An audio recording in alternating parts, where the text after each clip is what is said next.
देखिए, मोदी जी के कार्यशैली का एक तरीका है। इससे पहले भी कांग्रेस ने भी विपक्ष का डेलीगेशन भेजा था, तो लेकिन अभी उसका मूल स्वरूप नहीं आया है कि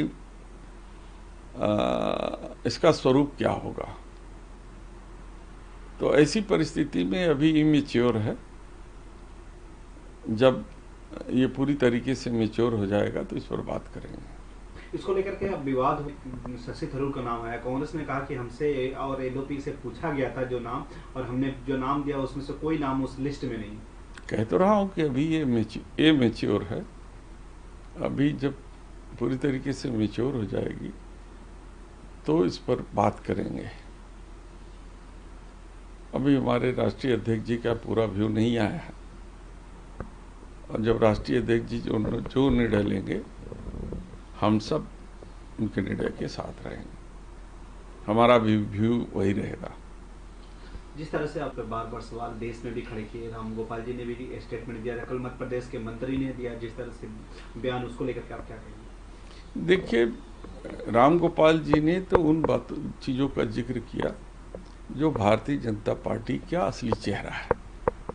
भारतीय जनता पार्टी कभी भी मुस्लिम, पिछड़े, अति पिछड़े और अनुसूचित जाति के लोगों को, उनकी उन्नति को, उनके विकास की वो बर्दाश्त नहीं करती है। उसी के परिप्रेक्ष्य में राम गोपाल जी ने अपने बयान दिए थे। लेकिन भारतीय जनता पार्टी जो है, जो उनके सीएम, डिप्टी सीएम ने जो बयान दिया कि पूरा देश, पूरी सेना को मोदी जी के कदमों में ला खड़ा कर दिया, ये बड़ा ही ओछा और घृणित बयान था। इस पर भारतीय जनता पार्टी का न एक वक्तव्य आ रहा है, न कोई कार्रवाई हो रही है। लेकिन इसको ढकने के लिए, चाहे वो उनके मंत्री का जो है कि बयान रहा हो, जो हमारी मुस्लिम समाज की बेटी सोफिया के खिलाफ उन्होंने जो बयान दिया है, उसको दोहराया नहीं जा सकता। उसको ढकने के लिए वो राम गोपाल जी के बयान को तोड़ मरोड़ करके उस पर चर्चा कराते हैं, ताकि उस बयान की तरफ लोगों का ध्यान हट जाए।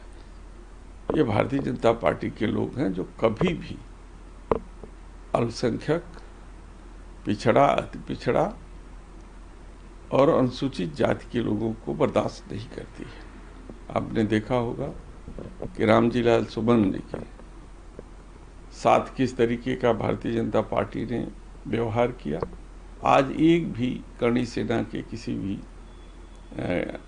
कार्यकर्ता के ऊपर कोई कार्रवाई नहीं हुई। तो इससे मतलब है कि सरकार के सह पर ये सारी चीजें हो रही थी, जिससे स्पष्ट हो गया। जिस तरह से इसको लेकर के सिंदूर खान एक्सेप्ट करने लगा कि हमारे एयरबेस पे इंडिया ने हमला किया, इसको लेकर कब तक? देखिए, हम समाजवादी पार्टी को कभी भी सेना की शौर्य पर, उसकी वीरता पर सवाल था ही नहीं। वो हम सलाम करते हैं, समाजवादी पूरी पार्टी उनके साथ है। हमारे राष्ट्रीय अध्यक्ष जी श्री अखिलेश यादव जी सैनिक स्कूल के पढ़े हुए, मिलिट्री स्कूल के पढ़े हुए हैं, तो उनका लगाव मिलिट्री से है, तो उस सेंसिटिविटी को समझते हैं। इसलिए समाजवादी पार्टी प्रधानमंत्री से इस पूरे ऑपरेशन पर जो कई सवाल उन्होंने छोड़ा है, उस पर वो जरूर सवाल करेगी। लेकिन अभी समय है, जब देश स्थिर होगा, पार्लियामेंट चलेगी, सेशन चलेगा, तो उस सेशन में हम सब उन मुद्दों को उठाएंगे कि ट्रंप से आप किन कारणों से समझौता में बिचौई स्वीकार किए, किन कारणों से आपने जो है कि उन लोगों पर कोई जो इंक्वायरी नहीं की कि कौन लोग थे, चाहे वो पुलवामा रहा हो, चाहे वो उरी कांड रहा हो, चाहे तमाम वो सैनिकों के ऊपर जो आरडीएक्स से हमला हुआ था वो मामला रहा। लेकिन अभी ये सवाल करने का समय नहीं है। उचित समय पर समाजवादी पार्टी प्रधानमंत्री से जरूर सवाल करेगी।